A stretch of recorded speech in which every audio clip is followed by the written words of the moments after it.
ఎప్పుడు చూడని మార్పులు తీసుకురావడమే కాకుండా ఒక చదువుల రంగం అయితేనేమి, ఒక విద్యారంగం, ఒక వ్యవసాయ రంగం అయితేనేమి, ఒక వైద్య రంగం అయితేనేమి,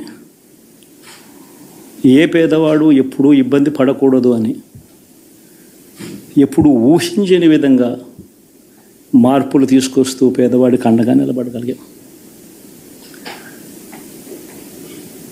విమెన్ ఎంపవర్మెంట్ అంటే ఇది, మహిళా సాధికారత ఇది అంటే ఇది అని ప్రపంచానికి చాటి చెప్పగలిగాం. సోషల్ జస్టిస్ అంటే, సామాజిక న్యాయం అంటే ఇది అని ప్రపంచానికి చూపించగలిగాం. మరి ఇన్ని గొప్ప మార్పులు చేసిన తర్వాత, ఇన్ని కోట్ల మందికి మంచి జరిగిన తర్వాత మరి అభిమానం ఏమైందో, నా ఆప్యాయత ఏమైందో తెలీదు.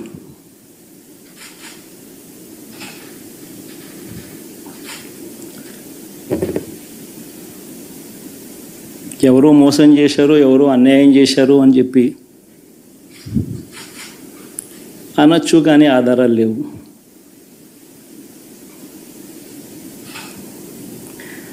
ఏం జరిగిందో దేవుడికి తెలుసు. పెద్ద నేనైతే చేయగలిగింది ఏమీ లేదు.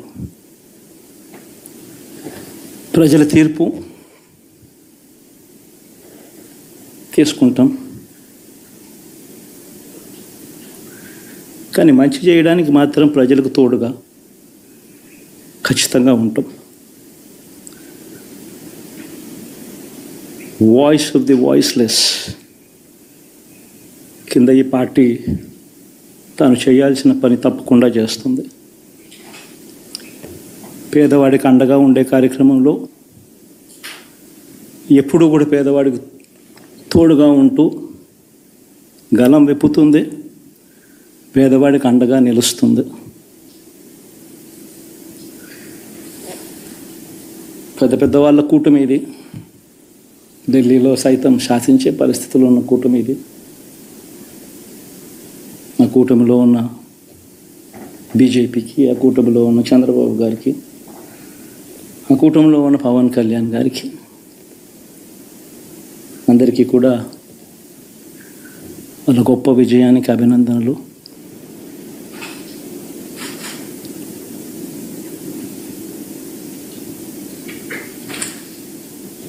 ఓడిపోయినా కూడా నా ప్రతి కష్టంలో కూడా తోడుగా అండగా నిలబడిన నా ప్రతి నాయకుడికి, ప్రతి కార్యకర్తకు, ప్రతి వాలంటీర్కు, ప్రతి ఇంట్లో నుంచి వచ్చిన ప్రతి స్టార్ క్యాంపెయినర్గా నాకు తోడుగా నిలబడిన నా అక్క చెల్లెమ్మలకు, అన్నదమ్ములకు, మీ అందరికీ మనస్ఫూర్తిగా మీ అందరికీ కూడా కృతజ్ఞతలు తెలియజేస్తా ఉన్నాను. నాకు రాజకీయాలు డబ్బు అవసరం లేదు. నేను మీకు మళ్ళీ చెప్తున్నాను. మీకు నేను డబ్బుల కోసం, పేరు కోసం రాజకీయాల్లోకి రాలేదు. మీలాగా నలిగిపోతారు చూసారా ప్రతి ఒక్కళ్ళు.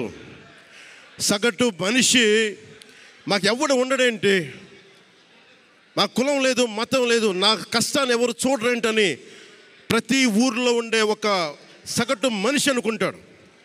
ఆ మనిషి కష్టాలు నేను చూసిన వాడిని. ఆ మనిషికి భుజం కాయడానికి నేను వచ్చాను రాజకీయాల్లో. 2019లో ఓడిపోతే నా మానసిక స్థితి ఎలా ఉందో ఆ రోజున, ఈరోజు గెలిచినప్పుడు కూడా నా మానసిక స్థితి అలాగే ఉంది. అంతే ధైర్యంతో ఉన్నా. గెలుపు నాకు బాధ్యత ఇచ్చింది కానీ అహంకారం ఇవ్వలేదు, రాదు. ఇంకా భయం వేసింది. అందరూ నాకు శుభాకాంక్షలు తెలియజేస్తూ ఉంటే నాకు భయం వేసింది. ఎందుకంటే ఇల్లు అలకగానే పండగ కాదు ఇది. ఇల్లు అలకగానే పండగ కాదు, చాలా చాలా బాధ్యత కూడుకున్నది. భీమవరం, గాజువాక 2 చోట్ల ఓడిపోయినప్పుడు ఈ రోజున ఇంతమంది ఉన్నారు. ఈ రోజున ఆ రోజున నా పక్కన నన్ను నమ్ముకున్న కొద్దిమంది తప్ప, కానీ నాకు ఒకటే అనిపించింది, నేను పరాజయం చూసి భయపడను, ఓటమి చూసి భయపడను. ఓటమి నాకు బలం ఇస్తుంది, ఓటమి నాకు ఉత్సాహం ఇస్తుంది అనుకున్నాను. దేనికి అంటే నేను ఒకటే నమ్మాను. చిన్నప్పుడు తిరుపతిలో యోగా నేర్చుకుంటున్నప్పుడు ఒకటే నమ్మాను, ధర్మో రక్షితి రక్షిత అని. నువ్వు ధర్మాన్ని నమ్మితే ధర్మం రక్షిస్తుంది అని. ఎప్పుడో ఒక 30 సంవత్సరాలు ఇంకా ముందే 18-19 ఏళ్ళప్పుడు చదివితే, ఈ రోజున ధర్మం కోసం నిలబడ్డాం. ధర్మం కోసం నిలబడితే ధర్మం ఈరోజు మనంట నిలబడింది. అందుకని మనస్ఫూర్తిగా ఏ శక్తి అయితే కనిపించని ఆ పరాశక్తి, కనిపించని ఆ దేవుళ్ళందరికీ కూడా ఈరోజు నేను కృతజ్ఞతలు తెలియజేసుకుంటా ఉన్నాను.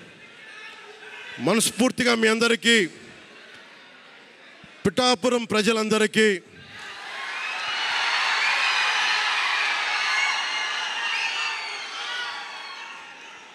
మీరు పిఠాపురం పురజనులకి, పెద్దలకి, ఆడపడుచులకి, అక్క చెల్లెలకి, యువతులకి, కథం తొక్కిన యువతకి, కథం తొక్కిన జన సైనికులకి, జనసేన నాయకులకి, తెలుగుదేశం నాయకులకి, తెలుగుదేశం శ్రేణులకి, తెలుగుదేశం నాయకులు వర్మ గారికి, వారందరికీ కూడా నా ప్రత్యేక కృతజ్ఞతలు తెలియజేసుకుంటా ఉన్నాను. మీరు పిఠాపురంలో పవన్ కళ్యాణ్ గెలిపించలేదు. కేవలం పిఠాపురం ప్రజలు పవన్ కళ్యాణ్ ఒక్కడిని గెలిపించలేదు, 5 కోట్ల మంది ప్రజల్ని గెలిపించారు మీరు.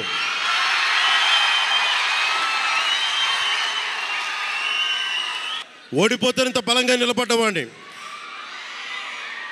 మా ఇంత గెలిపించి కాదు మీరు ఇచ్చింది, చిన్నపాటి జయం ఇవ్వాల, ఆకాశం అంత విజయం ఇచ్చారు మీరు నాకు, మాకు, మా కూటమి ప్రభుత్వానికి.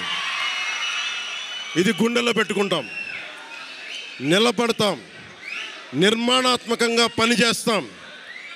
మీ కష్టాలలో మీ ఇంట్లో ఒకటిలాగా నేను ఉంటాను, మీ అందరికీ మాటిస్తున్నాను.